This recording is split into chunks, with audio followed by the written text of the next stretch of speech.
The candles flickered. His mother lay in bed, pale and fading. She took his hand and whispered, "One day you will wear the crown. It will weigh upon your soul, but you must endure. You must not break." Her hand slipped away. The boy was alone. 2 years later, his father too was gone. With his last breath, the king whispered, "France is heavy. Be stronger than me." The boy of 11 became king.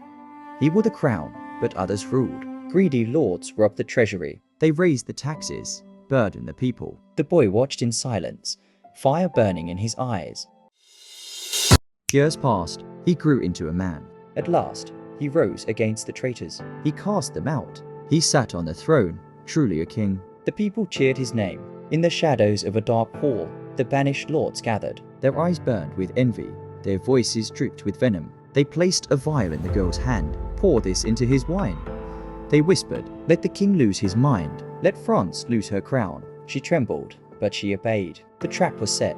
At the feast, she entered the hall, hair like fire, eyes like stars too bright to look away. She moved with grace, every step a spell. When she raised the goblet, the king forgot the world, not the wine, but her beauty struck him. In that moment, she conquered him without a word. The forest echoed with the sound of hooves and voices. A wild roar burst from the bushes, small, fierce, but ordinary. The king staggered back, eyes wide with terror. Before him, the beast twisted into a nightmare. Horns like spears, eyes blazing with fire. Its roar shook his soul. He raised his sword, screaming, "Do you not see it? The monster, the demon." But his men saw only the frightened boar, running back into the trees. They watched their king trembling, pale, lost in visions none of them could see. The king lay in his chambers, pale, his hands still trembling. A physician bent over him, whispering about fevers and nerves. Beside the bed stood the queen, silent, her eyes filled with fear. "Will he recover?" she asked. The doctor lowered his gaze. "The body is strong, but the mind is breaking." The queen gripped her hands together, her face hidden in the shadows. The king had grown stronger. When Ad-Eli entered his chambers, her eyes filled with tears. She ran to him. They embraced.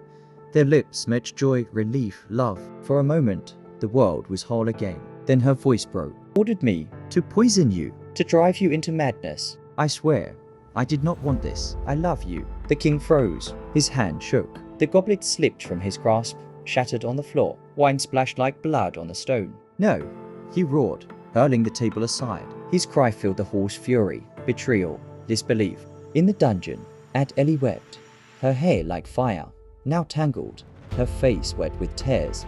She cried out, "Forgive me, my king. I never wanted to hurt you." But no answer came. He had cast her into the shadows, and her pleas broke against the stone walls. In his chambers, the king sat in torment. His love had turned to poison. He thought she was an angel, but she was his betrayer. His heart was shattered. The traitors were punished. Their heads bowed to justice, and soon her fate would be sealed as well. The king stepped into the dungeon. Ad-Eli lifted her tear-stained face. In his hand a vial. "You betrayed me," he said. "This is your punishment." She trembled. One last tear. She drank. She fell into his arms. He held her close. But her fire was gone. She fell into his arms. He held her close. But her fire was gone. The king realized his mistake. He had killed the woman he loved. His mind broke. He raged. He screamed. He swung his sword at shadows. His men calmed him, carried him back to his chambers. There he remained a prisoner of madness. Years passed. The queen wrote her secret letters, weaving her schemes. One night, she came with a goblet of wine. Her smile was cold, her hand steady. The king, lost in visions, saw not her but an angel. He drank. The goblet slipped from his hand. The glass king was gone. The end.